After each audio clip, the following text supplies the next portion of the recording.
Yeah, I mean, I think you're going to go through times in the season where you're banged up. There's going to be times in the season where you're particularly healthy. Um, we're starting to get some guys back that were out. Guys are starting to come back and practice and work, and but it's constantly evolving each and every week. All right. Go ahead, fire away. I don't have anything for you. Not all at once. How's Taysom? Huh? How's Taysom? Taysom's great. Yeah, he's great. He'll be listed as questionable on the injury report, and then we'll see how he does over the next couple of days. Was he more close to limited? A game time decision? He was limited again today. More of a game time decision kind of thing? Yeah, I don't know. I mean, if he's able to go, he'll be out there, that's for sure. How often do you come across a situation like with Taysom where if you were to miss, you're kind of missing somebody at several different positions and things like that? Is that unique when it comes to Taysom? Yeah, he does so many different things for us, and so, it's not like you just have one guy that goes in and does his role. It takes a bunch of guys to do his role, so yeah, he's obviously an important part of what we do. Do you see any benefit from practicing against this offensive scheme for your defense this summer as opposed to, trying to stop the run, they run the ball so well? Does that help your team? Well, look, yeah, there's a benefit to going up against an offense like this with so many, shifts and motions and things like that. So yes, in that regard. Not necessarily against this team because it's a totally different type of run scheme. This is unique in that what they do and having the ability for the quarterback to run with the football makes it a different kind of challenging.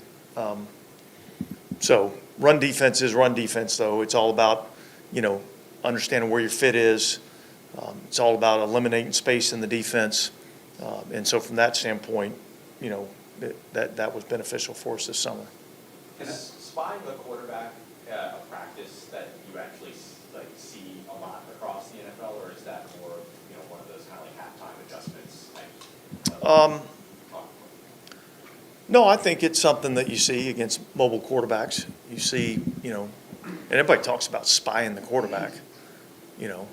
Spying the quarterback's great, but whoever's spying the quarterback's got to be able to get him on the ground. There's a technique that's involved in that, and so it takes some practice at being able to do that. So, but it's certainly something that you see teams utilize every now and then, in particular. Well, when you're facing a mobile quarterback. You guys are healthier now than you were week one.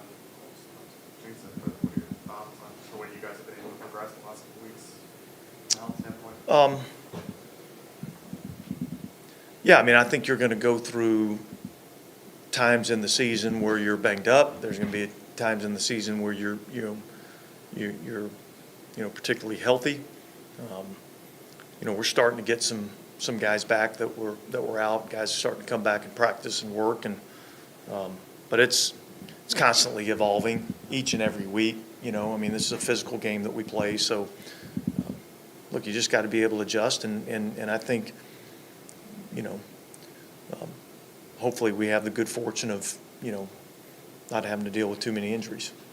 Going back to the spy, the fact that you have three linebackers that are versatile and have speed up and down the laterally, how beneficial is that to switch up the spy and the coverage of the same? Yeah, well, you have to have some speed to execute a spy if that's what you're going to do. Because typically you're doing that versus, like I said, mobile quarterbacks that can run. This guy's unique in that not only can he run, but he's big, he's strong, he's powerful. He's a hard guy to get down on the ground. So, but yeah, I would say having some speed would be something that you would need to be able to spy. Devonta Smith will most likely be the top receiver this week if AJ Brown is out. What have you seen from him so far that's allowed him to have success? Yeah, look, I think he's highly competitive at the ball. I think he's got good speed. I think he's an outstanding route runner, savvy route runner, so he understands how to get open.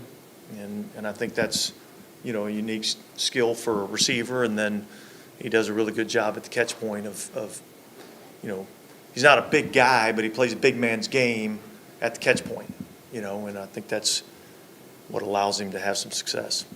I've heard other coaches mention that Jason Kelsey was someone that you had to plan for as an offensive lineman. Are there a lot of offensive linemen in the league that you guys would have had to prepare for, and how much does losing him change? Well, I think the unique thing with him is he was just so good in being able to pull and get to the second level and do a lot of different things, and so you would see teams at times would try to cover him up and try to keep him from being able to pull and get to the second level. But yeah, I wouldn't say there's a lot of offensive linemen that you're necessarily game planning for. You're always paying attention to the matchups, but I wouldn't say that you're game planning for other than, if we're trying to get a particular matchup, more often than not in a passing situation. Are they a lot different without him, or has it changed a whole lot? Or? Well, look, I think Juergens is a good player. He's a young player. He's playing a different position than where he played at last year. So I'm sure there's some, call it growing pains, I guess, with playing that, changing positions or whatever. But it'd be crazy to think it didn't affect him at all, to think you lose a Hall of Fame player and, it doesn't affect you. And the center is, he's involved in a lot in terms of the communication and making sure people are going to the right people. And so it's probably a better question for them to answer. And yet I got to assume that, if you lose a Hall of Fame center, it probably affects you. Dennis, when the dome gets to be the dome, when people are really into it, does that change what you can do as a defensive play caller? And do you find yourself maybe tapping into that advantage mid-game sometimes? Yeah, I don't think it, it's something that you tap into in terms of changing a scheme or a game plan or whatever the case may be. I definitely think that the dome has an effect in a lot of different ways. It has an effect on our opponent in that it's hard to hear. So it's hard to make adjustments or hard to make checks. You're going on a silent cadence generally, So I think that's, challenging for the offense. I think it provides a little burst of energy for us, both, offensively and defensively when the crowd's working like it is. Now, it's a challenge defensively too, in terms of making checks and communications and things like that. Anything you're trying to do verbally, it's just as hard for the defense as it is for the offense. So I think as we do that, we kind of got to pay attention to, when we're putting a game plan together, we got to kind of pay attention to how much we're, trying to make adjustments and stuff. Yeah, when you're going up against a team with someone on the roster you might refer to as an instigator, particular talent in drawing. Is there a particular guy you're talking about? Is that something you have to spend a little more time in the week on, outside of the game?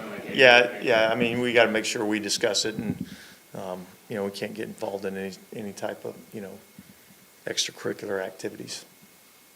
Does it make it easier to do that or harder because they all know him so well? Well, we still haven't said who that him is, so. General question. Yeah, I think once you get in between the white lines, you're just competing and you're playing football, so I don't think that's really a factor. Landon Young's foot, anything to be concerned with right now? Well, I don't think long-term it is. Now, status for the game maybe, but I don't think long-term that's any sort of issue. Is that the same foot, related to the foot issue from a few years ago? You know what? I don't recall. follow that up, but sorry, that was a while ago, so I don't even know if you would know that. Yeah, hell, I don't even know what I did yesterday, much less what happened 2 years ago. You guys good? All right, guys.